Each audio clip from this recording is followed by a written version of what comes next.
Thank you friends. ఇప్పుడు Telugu Desam party అధినాయకులు జాతీయ అధ్యక్షులు నారా చంద్రబాబు నాయుడు గారిని ప్రసంగించాల్సి కోరుతున్నాను.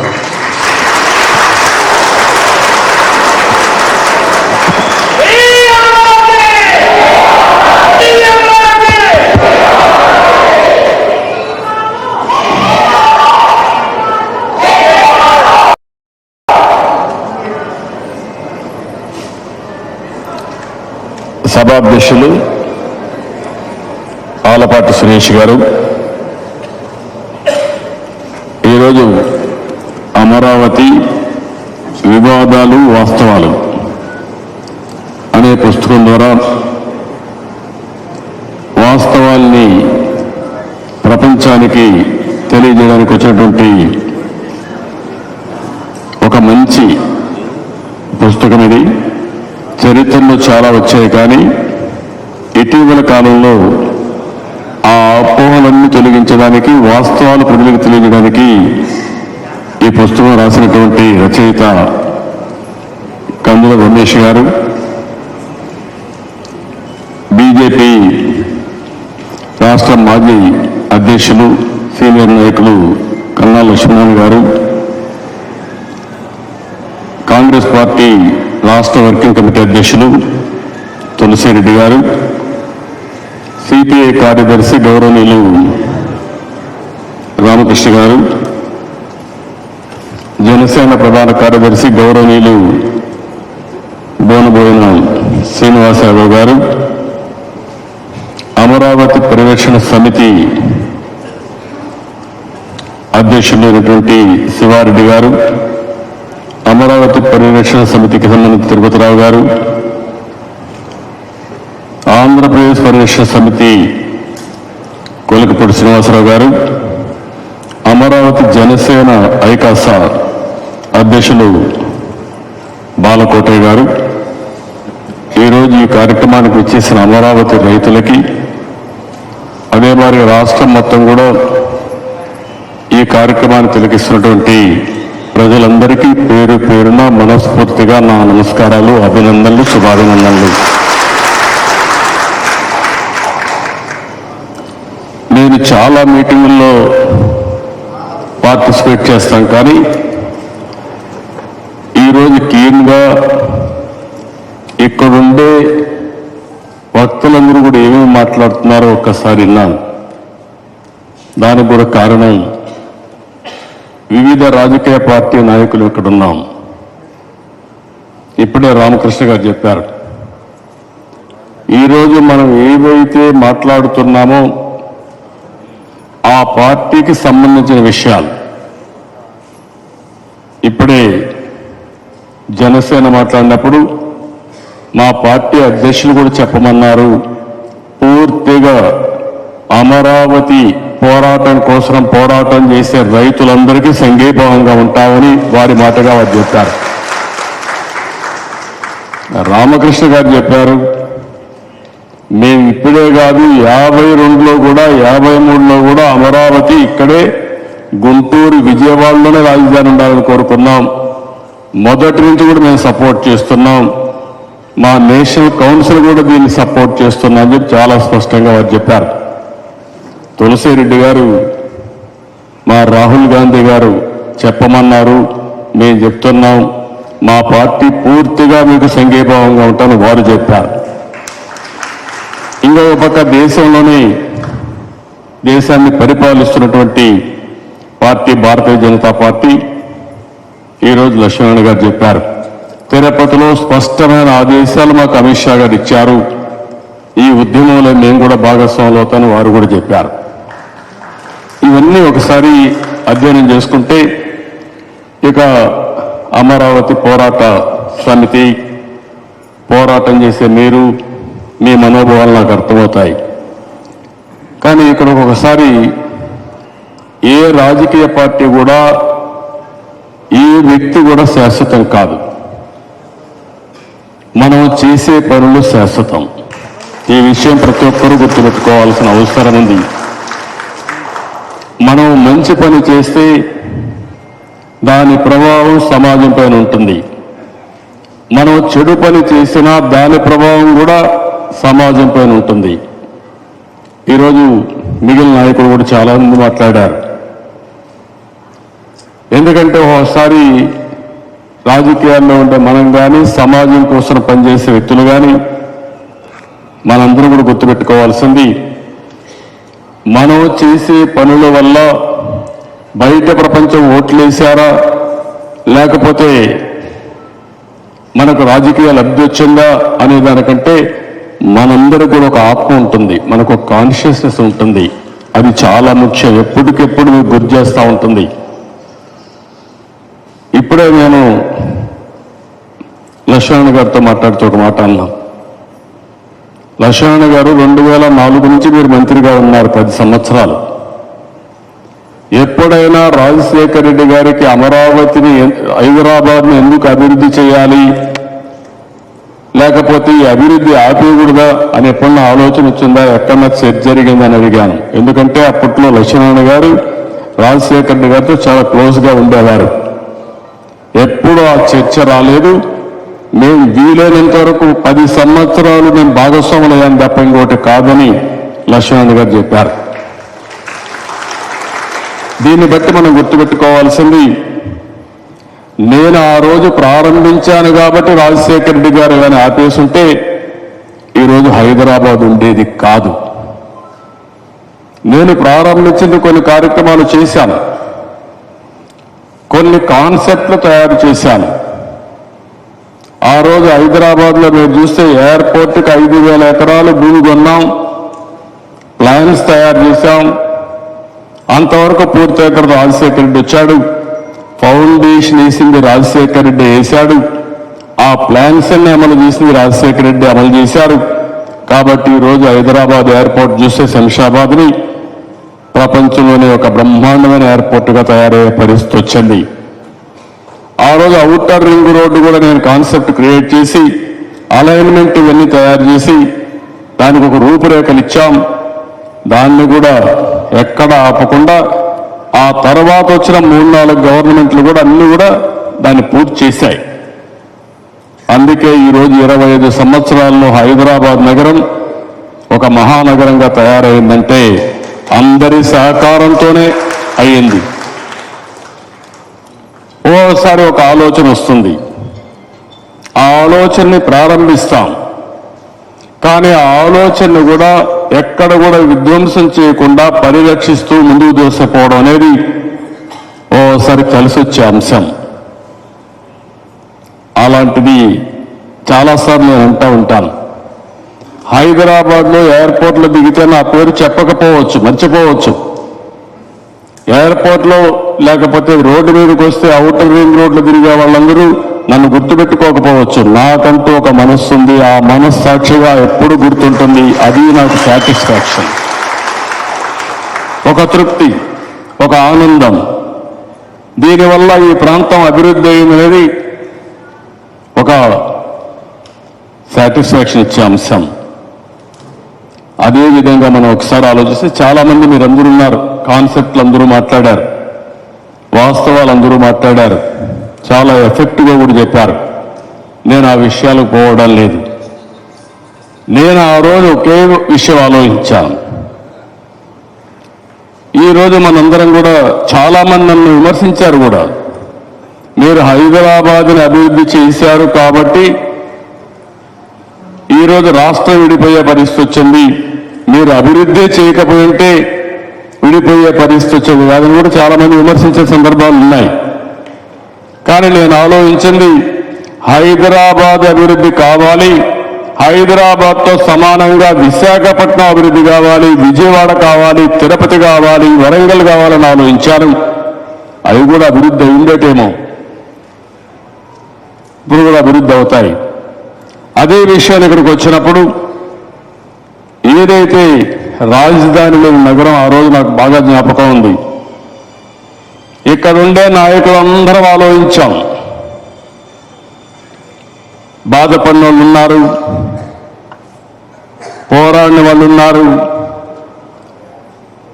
ఆ రోజు ఇక్కడ కూడా ప్రజానీకమైతే చాలా ఆలోచించి ఈరోజు హైదరాబాద్ నగరం తెలంగాణ కడితే ఆదాయ వనరులు మొత్తం తెలంగాణ కడితే మాకు పింఛన్ వస్తుందా, జీతాలు సకాలంలో వస్తాయా, ఈ రాష్ట్రం అభివృద్ధి అవుతుందా అని అందరూ ఆలోచించారు.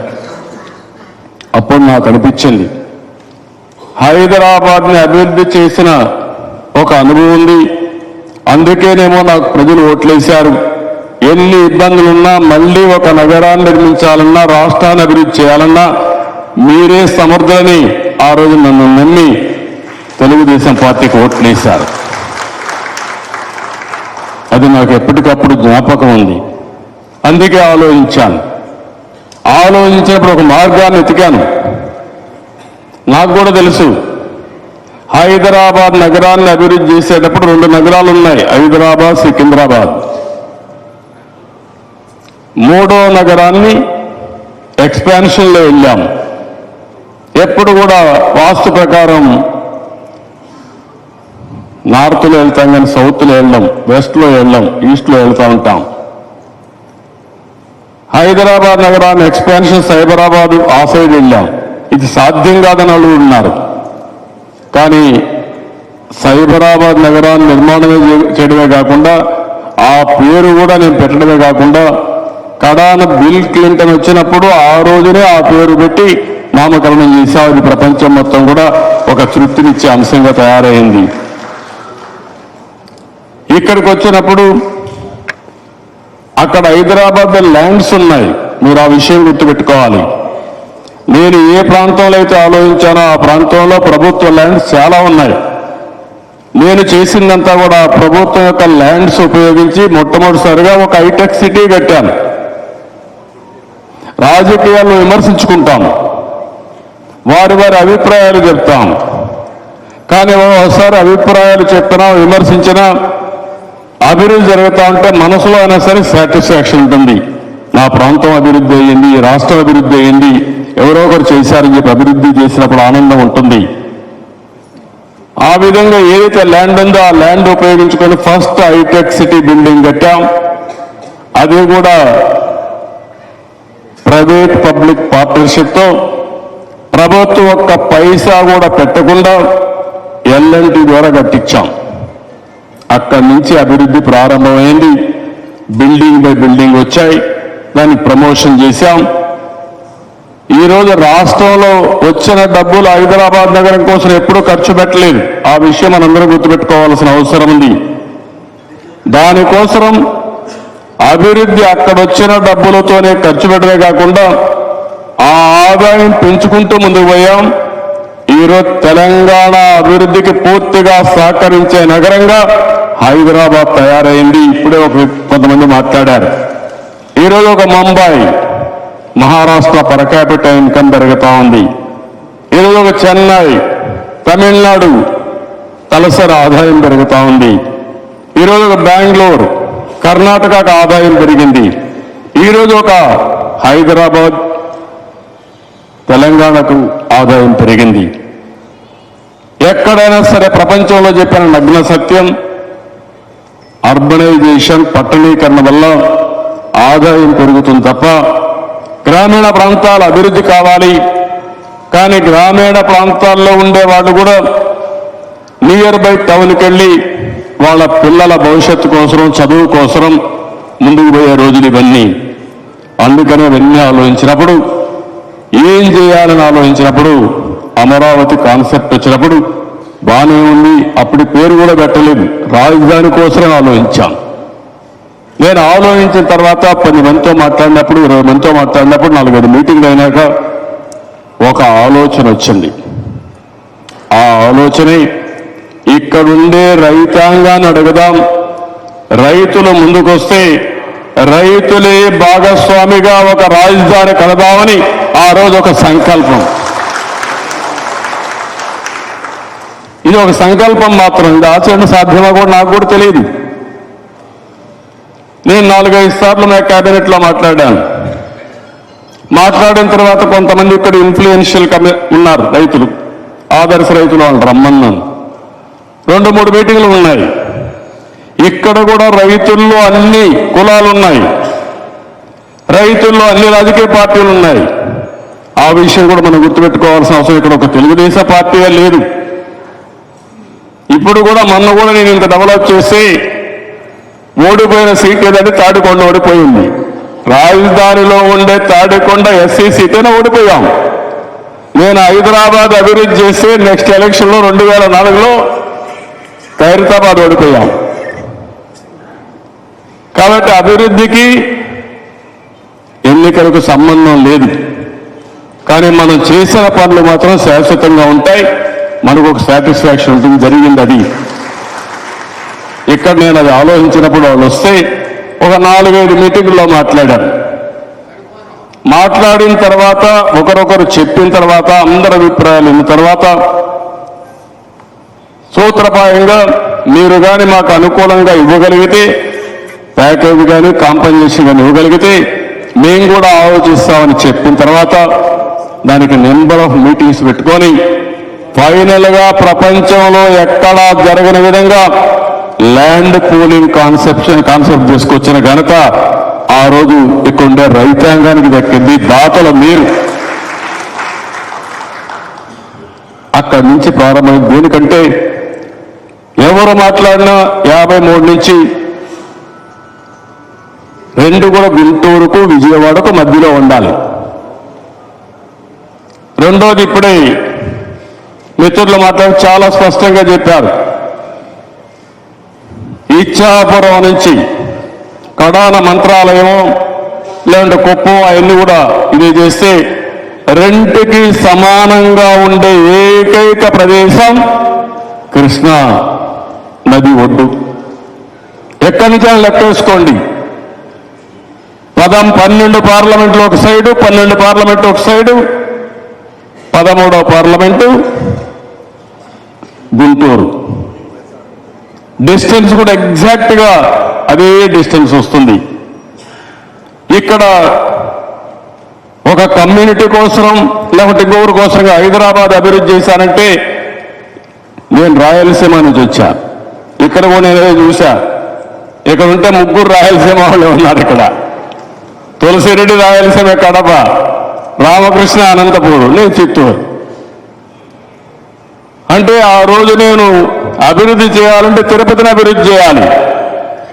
నేను రాజధాని ఎంపిక చేసుకోవాలనుకుంటే మా ఇంటి ముందర తిరుపతిలో ఎంపిక చేసుకుంటే అక్కడ బ్రహ్మాండమైన ల్యాండ్ గవర్నమెంట్ ఆఫ్ ఇండియాది ఉంది. నారావారిపల్లి నుంచి రంగంపేట నుంచి తిరుపతి వరకు కొన్ని వేల ఎకరాలు ఉంది. ఏమి ల్యాండ్ అక్విజిషన్ కూడా అవసరం లే.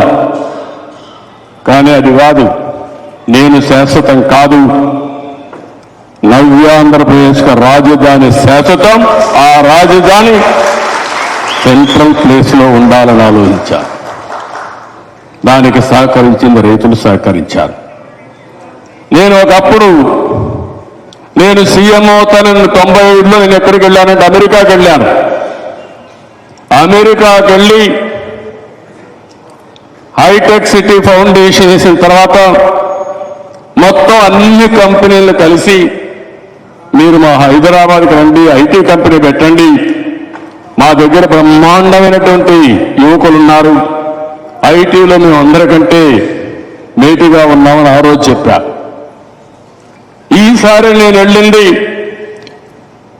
ఒక రాజధాని లేనటువంటి నవ్యాంధ్రప్రదేశ్ రాజధాని కట్టాలి కాబట్టి నేను సింగపూర్కి వెళ్ళి ఆ కొండే ప్రభుత్వాన్ని కోరాను. సింగపూర్ ప్రభుత్వాన్ని ఒకటే రిక్వెస్ట్ చేస్తే అంత మునుపుండే పరిచయాలతో నేను టెండర్ పిలవాలంటే లేట్ అవుతుంది, మీరు నాకు ఒక సహాయం చేయండి, ఒక మాస్టర్ ప్లాన్ మీరు తయారు చేసి నాకు ఇవ్వగలిగితే మేము అమరావతి కట్టుకుంటాం, మేము డివిజన్ వచ్చింది, మాకు రాజధాని లేదని చెప్తే 10-15 రోజుల్లో సెంట్రల్ వాళ్ళ క్యాబినెట్ తీసుకుపోయి అమరావతిని ఫ్రీగా మాస్టర్ ప్లాన్ డీటెయిల్స్ ఇవ్వాలని నిర్ణయం చేసి వాళ్ళు మన కరెస్పాండెన్స్ పంపించి అక్కడి నుంచి అమరావతిని కట్టడానికి ఈ యొక్క ఆర్కిటెక్చర్ ఇవ్వడానికి వాళ్ళు మొత్తం మాస్టర్ ప్లాన్ ఇవ్వడానికి వచ్చారు.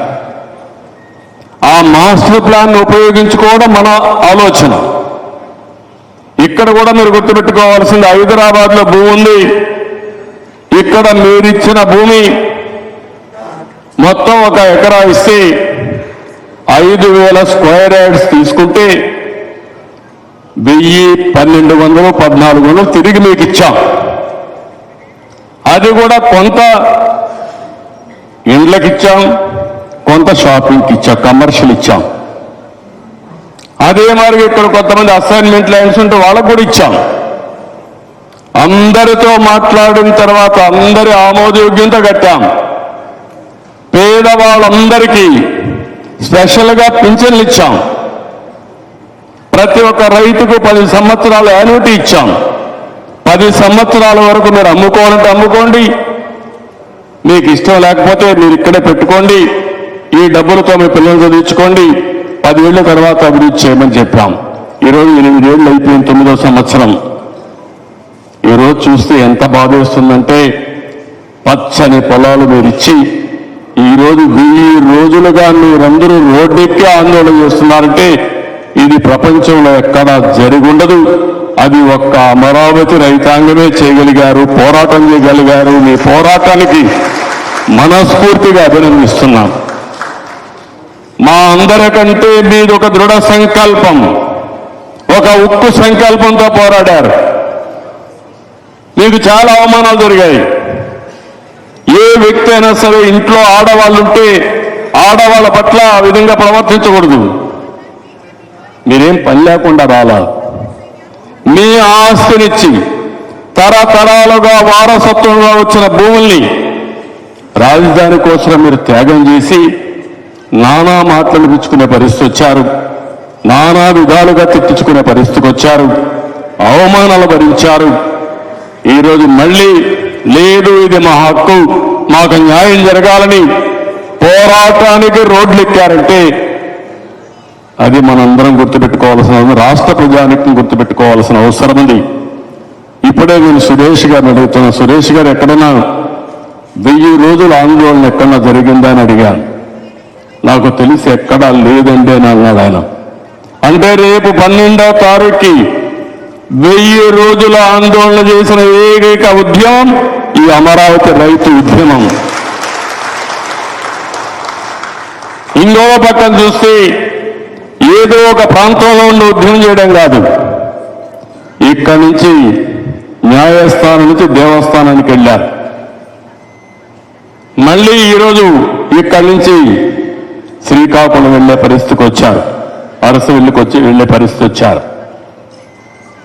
అయితే ఈరోజు ఈ సంకల్పాన్ని కూడా ఆ రోజు మీరు ఒకసారి చూస్తే సరే, ఒకసారి దైవ నిర్ణయం. ఇప్పుడే మిత్రులు తులసిరెడ్డి గారు చాలా ఎమోషన్లో చాలా బాగా చెప్పారు. ఏదో దేవతల రాజధాని అమరావతి. నాకు ఇదే విధంగా ఆ పేరు చెప్పితే ఒక సజెషన్ వస్తే రామోజీరావు గారు ఆ రోజు ఒక సజెషన్ ఇచ్చాడు ఆయన, మీరు ఆలోచించమని. నేను 2-3 మాట్లాడితే అందరూ కూడా బ్రహ్మాండమైన సజెషన్ అన్నారు. ఎక్కడా కాంట్రవర్సీ లేని పేరు అమరావతి. రెండోది, అన్ని రాజకీయ పార్టీలు ఆమోదించిన ప్రదేశం అమరావతి.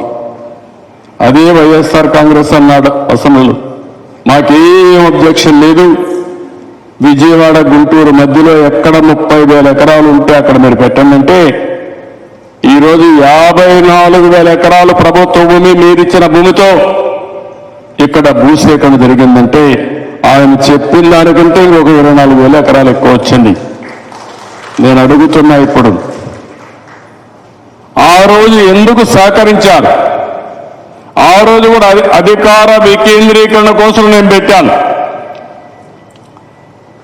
ఒక 14-13 ఎడ్యుకేషన్ ఇన్స్టిట్యూషన్స్ వచ్చాయి. గవర్నమెంట్ ఆఫ్ ఇండియా బైఫర్కేషన్లు ఇస్తే ఆ యాక్ట్ ప్రకారం ఆ రోజు కేంద్ర ప్రభుత్వం ఇమ్మీడియట్గా శాంక్షన్ చేశారు. నేను అమరావతిలో పెట్టిన ఇన్స్టిట్యూషన్స్ అన్ని ఆల్ ఇండియా మెడికల్ కాలేజ్, మన all India institute of medicine sciences వచ్చింది, ఎయిమ్స్ వచ్చింది, తిరుపతిలో వచ్చింది ఐఐటి, తిరుపతిలో పెట్టాం ఐజర్, సెంట్రల్ యూనివర్సిటీ అనంతపూర్లో పెట్టాం, ఐఐఎం విశాఖపట్నంలో పెట్టాం, పెట్రోలియం యూనివర్సిటీ విశాఖపట్నంలో పెట్టాం, ఎన్ఐటి తాడేపల్లిలో పెట్టాం. ఐఐటి త్రిబుల్ ఐటి కర్నూలులో పెట్టాం, ఉర్దూ యూనివర్సిటీ కర్నూలులో పెట్టాం. అదే మాదిరిగా అసెంబ్లీలో సమాధానం చెప్పినప్పుడు ఏ జిల్లాకు ఏమేమి చేస్తామో అధికార వికేంద్రీకరణ, అభివృద్ధి రెండు జోడించి చాలా విషయాలను చెప్పాను. 3 మహానగరాలు డెవలప్ చేయాల్సిన అవసరం ఉందని, అమరావతి ఒక రాజధాని, పరిపాలనా రాజధాని, ఒక విశాఖపట్నం ఆర్థిక రాజధాని, ఒక తిరుపతి ఒక పవిత్రమైన స్థలంతో ఇండస్ట్రియలైజేషన్ తేవాలని తీసుకున్నాం. 3 ఇంటర్నేషనల్ ఎయిర్పోర్ట్లుగా ఆ రోజే ప్రతిపాదన పెట్టాం. 3 కూడా ఇంటర్నేషనల్ ఎయిర్పోర్ట్లు వచ్చే పరిస్థితి వచ్చింది. అదే మాదిరిగా ప్రతి ఎకరాకు నీళ్లు ఇవ్వాలని మనం పోలవరం తీసుకొచ్చాం. ఇప్పుడే రామకృష్ణ గారు అన్నారు, పోలవరం కేంద్రం డబ్బులు ఇవ్వడానికి సిద్ధంగా ఉన్నాం. ఈ ప్రభుత్వం ఉపయోగించుకోలేక ఈరోజు ఆ ప్రాజెక్టును కూడా కాంట్రవర్సీ చేసి మధ్యలో ఆపేసే పరిస్థితికి వచ్చారు. పోలవరం పూర్తయింటే మొత్తం ఉత్తరాంధ్ర కానీ రాయలసీమ కానీ ప్రతి ఒక్క ఎకరాకు నీళ్లు ఇచ్చుకునే వాళ్ళం. ఇలాంటివన్నీ జరిగాయి. ఇది ఏమైనా నేను ఆ రోజు ఏ సంకల్పం కోసం పెట్టామో ఆ సంకల్పం గురించి ఆ రోజు జరిగిన విషయాలు మీకు చెప్పాలి కాబట్టి రాష్ట్ర ప్రజలందరికీ అర్థం కావడానికి చెప్పాను. ఈరోజు రమేష్ రాసిన పుస్తకం ఈ ఒకటే చాలదు. మహాభారతం జరిగిందా లేదా అని వెనకంటే మహాభారతం ఉంది కాబట్టి మనం అందరం కూడా నమ్మే పరిస్థితి వస్తున్నాం. చరిత్ర అనేది అప్పట్లో ఉండే రైటర్స్ ఎవరైతే ఉన్నారో వాళ్ళు రాయగలిగితే భవిష్యత్తులో ఇవన్నీ చదువుకుంటే ఓ అమరావతి ఈ విధంగా వచ్చింది. కొంతమంది దుర్మార్గంగా ఈ మారి విమర్శించారు. కడాన కొంతమంది మాట్లాడినప్పుడు మాట్లాడారు. నాకు ఏమాత్రం అనుమానం లేదు, ధర్మం ఎప్పుడూ గెలుస్తుంది, దాంట్లో అనుమానం లేదు. కానీ చరిత్ర చెప్పిన నగ్న సత్యం, ధర్మాన్ని కాపాడడానికి కూడా త్యాగాలు కావాలి. ఆ త్యాగాలే ఈరోజు అమరావతి రైతాంగం మీరు చేస్తున్నారు. ఈ రోజు కానీ మీరు పోరాడకుండా ఉండుంటే అమరావతి ఒక చరిత్రగా మిగిలిపోయేది కాదు. మళ్ళీ ఇది వాస్తవం కావాలంటే మీరు ఎవరైతే ఇక్కడున్నారో మీరు పోరాడమే కాకుండా ఏ రాజకీయ పార్టీలు అయితే మేము ఉన్నామో మేము కానీ రాష్ట్ర భవిష్యత్తు ఆకాంక్షించే ప్రతి ఒక్కరు కానీ దీనికోసం పనిచేయాల్సిన అవసరం ఉంది. సంఘీభావాన్ని తెలియజేయాల్సిన అవసరం ఉంది. నాకు ఏమాత్రం అనుమానం లేదు, సంకల్పం మహా గొప్పది. ఆ రోజు నాకు జ్ఞాపకం ఎందుకు చేశానో నాకైతే తెలియదు. నేను ఆ రోజు ఆలోచించినప్పుడు ఈ అమరావతి దేవతల పేరు పెట్టాం. అందరి దేవతల యొక్క దేవుళ్ళ యొక్క ఆశీర్వాదాలు కావాలని ఆ రోజే ప్రజా రాజధానిగా దీన్ని రూపకల్పన చేయాలనుకున్నాం. కొంతమంది అంటున్నారు ఈ రాజధాని వల్ల కొంతమందికి లాభం అని. కాదు, ఈ రాజధాని వల్ల 5 కోట్ల మందికి లాభం జరగాలని, ప్రతి ఒక్కరికి ఉపయోగపడాలని ఈ రాజధానికి సంకల్పం చేశాం. ఈరోజు హైదరాబాద్ నగరానికి నార్త్ ఇండియన్స్ మొత్తం వచ్చి సెటిల్ అయ్యే పరిస్థితికి వచ్చారు. ఆ రోజు ఆంధ్ర నుంచి, ఉత్తరాంధ్ర నుంచి, రాయలసీమ నుంచి, తెలంగాణ నుంచి వస్తే ఇప్పుడు నార్త్ ఇండియా నుంచి కూడా వస్తున్నారు హైదరాబాద్కి. ఎందుకంటే మోస్ట్ లివబుల్ సిటీగా, ట్రాఫిక్ జామ్ కాని సిటీగా, బ్రహ్మాండమైన సిటీగా, ఒక నాలెడ్జ్ ఎకానమీకి నాందిగా ఉంది కాబట్టి అందరికీ అవకాశాలు వస్తాయని వచ్చే పరిస్థితికి వచ్చారు. అలాంటిది ఈరోజు మనం గుర్తుపెట్టుకోవాల్సింది, దీన్ని ఏ విధంగా అభివృద్ధి చేయాలనుకున్నప్పుడు నేను ఆ రోజు ప్రతి ఒక్క ఊర్లో ఆ ఊర్లో ఉండే దేవుళ్ళకన్నీ పూజలు చేసి పవిత్రమైన మట్టిని, పవిత్రమైన జలాలను తీసుకురమ్మన్నాను. ఆ రోజు ఒక పక్క హిందూ దేవాలయాలే కాకుండా ముస్లింల్లో మసీదులు కానీ, చర్చిలు కానీ, కడాని ఇక్కడే కాకుండా దేశంలో ఉండే పవిత్ర దేవాలయాలు, ప్రపంచంలో ఉండే పవిత్రమైన దేవాలయాల నుంచి కూడా సంకల్పం రావాలని ఉద్దేశంతో అవన్నీ తీసుకొచ్చి ఇప్పటికి కూడా అక్కడంతా కూడా ఆ సంకల్పంతోనే ఈ ప్రాంతాన్నంతా పునీతం చేశాం. ఆ సందర్భంగా నాకు జ్ఞాపకం ఉంది, ప్రధానమంత్రి నరేంద్ర మోడీ గారు ఒక మాట అన్నారు ఆ మీటింగ్లో, నా చెవుల్లో ఇప్పుడు కూడా వినపడుస్తున్నది. నేను తీసుకొచ్చింది యమునా జలాలు తీసుకొచ్చాను, ఒక పవిత్రమైన జలాల్ని. ఇంకో పక్క ఏదైతే పార్లమెంటు సాక్షిగా పార్లమెంట్ మట్టిని తీసుకొచ్చాను, పవిత్రమైన మట్టిని తీసుకొచ్చాను. దానికి కారణం పార్లమెంటు మీకు అండగా ఉంటుంది. ఏవైతే చట్టాలు చేసే పార్లమెంటు సాక్షిగా వచ్చానంటే ఈ పార్లమెంటు పూర్తిగా మీకు అండగా ఉంటుందని చెప్పారు. ఆ సంకల్పం వృధాగా పోదు, నాకు ఆ నమ్మకం ఉంది. అల్టిమేట్ గా ధర్మం గెలుస్తుంది. కాబట్టి మనందరం కూడా ఇదే సంకల్పంతో ముందుకు పోయి మళ్ళీ మీరు ఏదైతే పోరాటం చేశారో ఈ పోరాటాన్ని వాస్తవం చేయడం కోసం ఇక్కడ ఈరోజు కూడా మీరు చూస్తే, నేను ఆ రోజు కూడా ఎవరైనా అమరావతికి వస్తే వాళ్ళకి ఇంటి జాగా కూడా ఉండాలి, ఇల్లు కట్టి ఇవ్వాలనుకున్నాం. ఏదో మీరిచ్చిన త్యాగాన్ని ఒక పక్క డబ్బులు కూడా రావాలి అమరావతిని కట్టాలంటే. అందుకే మీకు ఇచ్చిన భూమి, మీరిచ్చిన భూమి మొత్తం తిరిగి మీకు ఇచ్చిన తర్వాత, లేఅవుట్ వేసిన తర్వాత, ఏదైనా ప్రభుత్వ బిల్డింగ్లు కట్టిన తర్వాత, లేకపోతే కొన్ని ఇన్స్టిట్యూషన్స్కి ఇచ్చిన తర్వాత 8,000 నుంచి 10,000 ఎకరాలు మిగులు భూమి ఉంటుంది.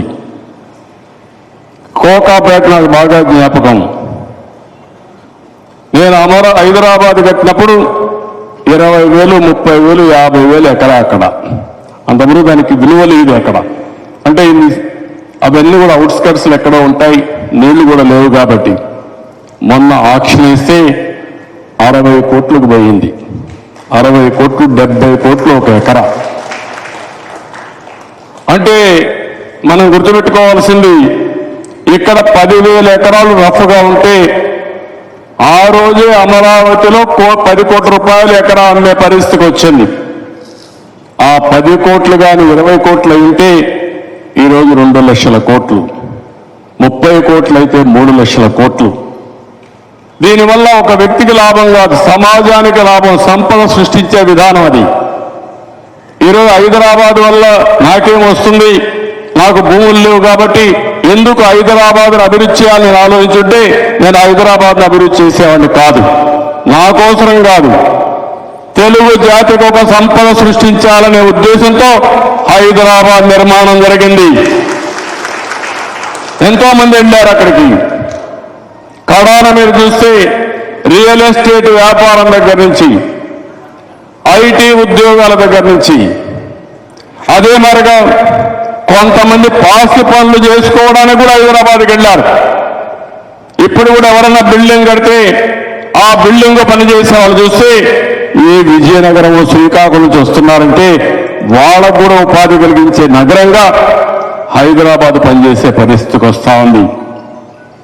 వివిధ వర్గాలకి వాళ్ళ టాలెంట్ బట్టి, శక్తిని బట్టి ఉపాధి కానీ వాళ్ళకు ఒక లైవ్లీహుడ్ కానీ కల్పించే నగరంగా తయారైంది. కాబట్టి నేను ఆ రోజు ఆలోచించింది, ఇక్కడ పుట్టిన వాళ్ళు వేరే ప్రాంతానికి పోకుండా అవసరమైతే వేరే ప్రాంతం వాళ్ళు ఒక రోజున ఈ అమరావతికి రావాలని ఈ అమరావతి నిర్మాణాన్ని ప్రారంభించాం తప్ప ఇంకోటి కాదని మరొకసారి స్పష్టం చేస్తున్నా. మళ్ళీ రాష్ట్రంలో ఉన్న ప్రజలందరికీ విజ్ఞప్తి చేస్తున్నాను, అందరూ 5 కోట్ల మంది కూడా ఆలోచించుకోవాల్సిన అవసరం ఉంది. ఏ కొద్ది మందికో కావాలని ఈరోజు మాట్లాడుతున్నారు. హైదరాబాద్లో ఏ కులం ఉందని కట్టాను, ఒక కులం కోసం కాదు, తెలుగు జాతి కోసం చేశాం.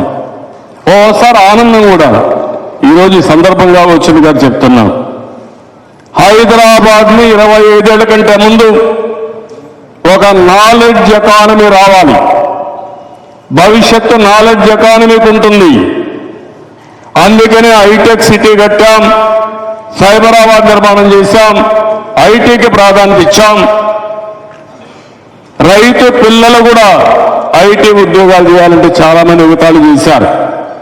రైతు పిల్లలే కాదు, కూలీ పిల్లలు కూడా బాగా చదువుకొని బంగారు భవిష్యత్తు కావాలని ఆ రోజు సంకల్పాన్ని చేశా. ఆ సంకల్పం చూసినప్పుడు మొన్నే నేను నూజివీడు కాన్స్టిట్యున్సీకి వెళ్తే ఒక కుర్రవాడు చెప్పినప్పుడు, మీరు ఆ రోజు డబ్బులు ఇచ్చారు, విదేశ విద్య పెట్టారు, నేను చదువుకున్నాను, ఈ రోజు నేను కెనడాలో ఎక్కడ ఉన్నా నేను ఒక 60 లక్షల రూపాయలు ప్యాకేజీ కింద సంవత్సరానికి పనిచేస్తున్నానని చెప్పాడంటే అది తృప్తి. ఆ ఇంటికి ఈరోజు ఏ తల్లిదండ్రులు అయితే చదివించారో ఆ తల్లికి తండ్రికి తిరిగి డబ్బులు పంపిస్తున్నారు. ఈరోజు కొంతమందే వచ్చారు ఐటీలో, కానీ ఊరికి 10 మంది 15 మంది, మా ఊర్లో 20 ఇళ్ళు. నేను మా ఊర్లో కుర్రాడు వస్తే ఒక మాట అడిగాను, ఎక్కడ పని చేస్తున్నట్టు, అమెరికాలో పనిచేస్తున్నట్టు చెప్తూ, మీరు చదివించారు, నేను వెళ్ళాను, చదువుకున్నాను, నేను అమెరికాకి వెళ్ళాను, ఈరోజు అమెరికాలో చూస్తే నాకు మంచి ఉద్యోగం వచ్చింది, నా భార్య కూడా ఐటీ ఉద్యోగం చేస్తుంది, ఇద్దరం కలిసి $3 లక్షల సంపాదిస్తాం. అంటే 3 లక్షలంటే 2.5 కోట్ల రూపాయలు సంవత్సరానికి ఆదాయం వస్తుంది ఒక మామూలు కుటుంబం. ఎక్కడైతే 5,000 10,000 వచ్చేది. అది నేను ఆలోచించిన విధానం. దానికి నాంది అమరావతి అనుకున్న. ఆ రోజు వేసిన విత్తనం 25 సంవత్సరాల ముందు వేసిన విత్తనం ఈరోజు ఐటీ. ప్రపంచం మొత్తం మన వాళ్ళు ఎక్కడికి పోయినా, ఏ దేశానికి పోయినా హైయెస్ట్ పర్ క్యాపిటల్ ఇన్కమ్. మొన్న చదివితే ఒకసారి అనిపించింది నాకు, అమెరికాలో ఉండి ఎప్పటి నుంచో ఉన్నటువంటి అమెరికాలో ఉండే అమెరికన్స్ ఆదాయం $65,000. అదే ఇండియా నుంచి అమెరికాకి వెళ్ళి ఉద్యోగాల కోసం పోయిన వాళ్ళ ఆదాయం $120,000. అంటే డబల్ వీళ్ళకంటే వాళ్ళది, మన వాళ్ళది. దీనికి సాధ్యమైంది, ఐటీకి సాధ్యమైంది. ఈరోజు ఒక అమెరికానే కాదు, ప్రపంచంలో ఏ దేశానికైనా వెళ్ళండి, ఆ దేశంలో ఎవరైనా ఎక్కువ ఆదాయం వస్తా ఉందంటే, ఎవరైనా మంచి పాష్ లొకాలిటీలు ఉన్నారంటే అది ఇండియన్స్ ఉన్నారు. దాంట్లో 30% తెలుగు వాళ్ళు ఉన్నారు. అది గర్వకారణం అని చెప్పిన. మీ ఊర్లో కూడా మీరు చూస్తే ప్రతి ఒక్క ఊర్లో 20 మంది 10 మంది హైదరాబాద్లోనో, బెంగళూరులోనో, అమెరికాలోనో, ఆస్ట్రేలియాలో పనిచేసే పరిస్థితికి వచ్చారు. ఆస్ట్రేలియాలో 4 లక్షల మంది ఇండియన్స్ ఉంటే 1,00,000 మంది పైన తెలుగు వాళ్ళు ఉండే పరిస్థితికి వచ్చారు.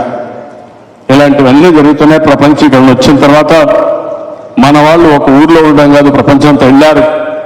రేపు ప్రపంచంలోనే గొప్పగా చెప్పుకోవాలంటే ఇప్పుడే చాలా మంది మాట్లాడారు, ఒక రాజధాని అనేది డబ్బులతో ముడిపెట్టడం కాదు, ఇక్కడ డబ్బులు కూడా అవసరం లేదు. నేను డే 1 చెప్పాను, ఒక్క పైసా ప్రభుత్వ ఖర్చులో పెట్టకుండా ఈ రాజధాని నిర్మాణం చేసేది ఈ రైతుల త్యాగంతో చేస్తామని ఆ రోజు చెప్పా. ఈరోజు కూడా సెల్ఫ్ ఫైనాన్సింగ్ ప్రాజెక్ట్ అనేది అమరావతి అనే విషయం మనందరం గుర్తుపెట్టుకోవాల్సిన అవసరం ఉంది. Not only self financing project, సంక్షేమ కార్యక్రమాలకు నిరంతరం ఆర్థిక వనరులు సమకూర్చే ఇది కూడా ఈ రాజధానిగా తయారవుతుంది. ఎన్నో అపవాదులు వేశారు, అన్నింటికీ సమాధానం చెప్పారు. నేను ఒకటే ప్రజలందరికీ, తెలుగు వారి ఆత్మ గౌరవం కోసం పెట్టిన పార్టీ తెలుగుదేశం పార్టీ. ఆత్మవిశ్వాసంతో ముందుకు పోతున్న జాతి తెలుగు జాతి. అలాంటి జాతికి ఒక రికగ్నిషన్ ఉండాలంటే ఎప్పటికైనా సరే మనకొక అమరావతి రాజధాని ఉండాలి. అమరావతితో దీటుగా ఒక ఆర్థిక రాజధాని విరాబాగా విశాఖపట్నం అభివృద్ధి కావాలి, కర్నూలు అభివృద్ధి కావాలి, తిరుపతి అభివృద్ధి కావాలి.